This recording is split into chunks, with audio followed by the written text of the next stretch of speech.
My mum lives in a beautiful part of Australia.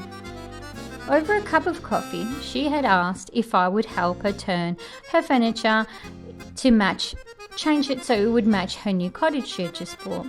We started off with this particular cabinet, which she had bought in 1980. She wanted to turn it from this into something more modern and bright.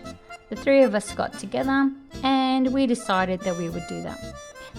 At first she wanted to split the piece in half, and I suggested, how about we paint it first, see how it looks, and then she could make a choice. After all, she is the queen of her castle.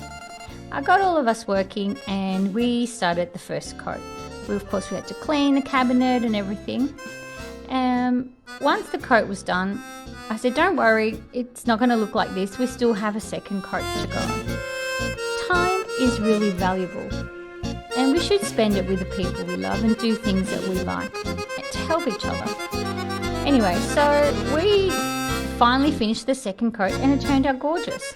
We varnished the top and changed all the hardware, and I think the hardware looks really, really gorgeous. Mum had to clean up all the mess like she normally does, and the piece turned out absolutely gorgeous, which now gives her more time to do what she loves.